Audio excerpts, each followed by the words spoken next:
अध्यात्म विज्ञान, नई दृष्टि, नई खोज।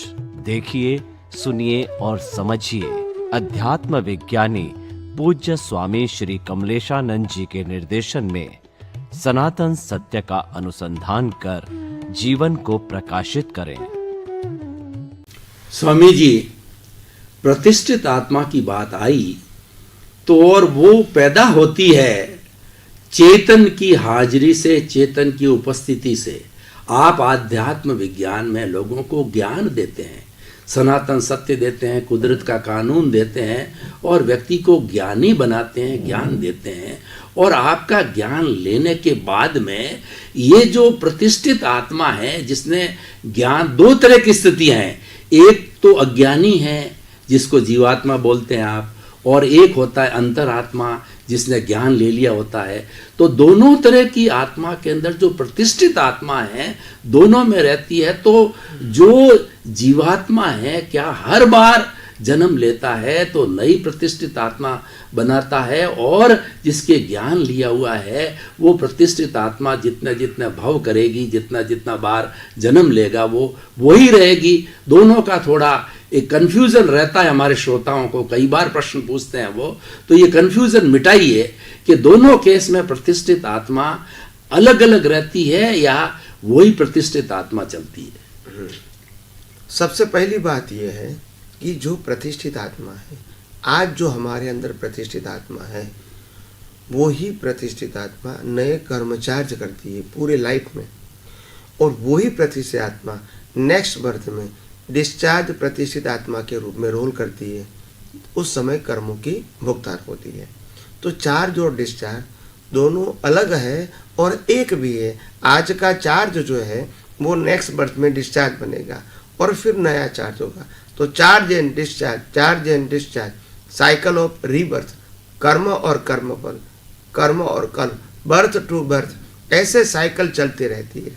तो जहाँ तक जीव के अंदर अज्ञान है वहाँ तक प्रतिष्ठित आत्मा का अस्तित्व है, और ये प्रतिष्ठित आत्मा आज का चार्ज नेक्स्ट बर्थ में वही प्रतिष्ठित आत्मा डिस्चार्ज बन जाएगा, फिर नया चार्ज होगा, फिर चार्ज हुआ है प्रतिष्ठित आत्मा डिस्चार्ज हो जाएगा।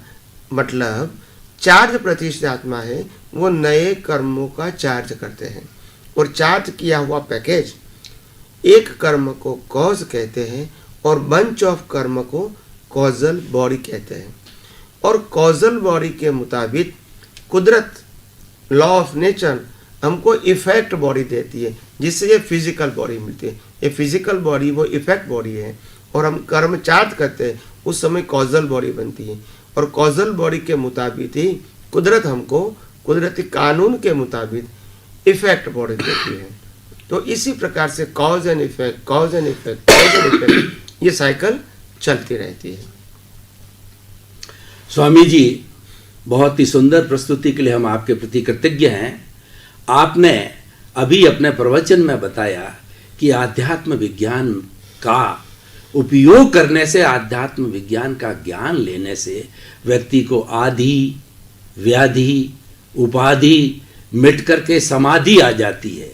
तो ये चार टर्म्स हो गई, आदि, व्याधि, उपाधि और समाधि। हमारे श्रोताओं को कृपया बताइए कि ये क्या चीज है, कौन सा है यानी जो है छोड़ने योग्य है, और कौन सा उपादेय मतलब ग्रहण करने योग्य है। तो ये विज्ञान से आदि, व्याधि और उपाधि में भी समाधि रहती है। कैसे रहती है मैं आपको समझाने की कोशिश करता हूँ। आदि का मतलब होता है केवल मानसिक दुख, आधि का मतलब होता है केवल मानसिक दुख, व्याधि का मतलब होता है केवल शारीरिक दुख, उपाधि का मतलब होता है जो बाहर से आते हैं, अनवांटेड सिचुएशन, जो हमको नहीं पसंद है वो व्यक्ति भी आते हैं और परिस्थिति भी आ जाती है, तो उसको कहते हैं ये उपाधि कहाँ से आई। तो यानी आधि, व्याधि, उपाधि।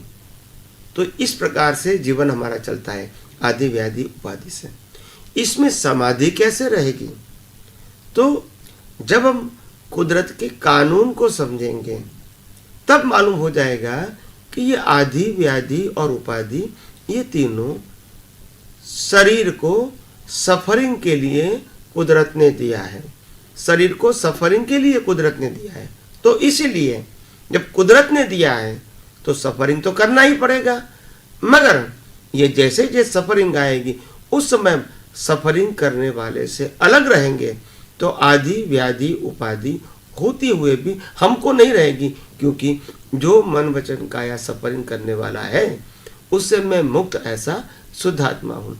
मैं शरीर नहीं हूँ, मैं सफरिंग करने वाला नहीं हूँ, मैं संजोग भी नहीं हूँ, मैं मन वचन काया और उनकी अवस्था और उनकी सफरिंग से मुक्त ऐसा शुद्ध आत्मा हूँ। तो ये दृष्टि मेरी रहेगी, ये मेरी प्रैक्टिस रहेगी, तो मन वचन काया की आदि व्याधि और उपाधि के समय भी हम अंदर से समाधि प्राप्त कर सकते हैं।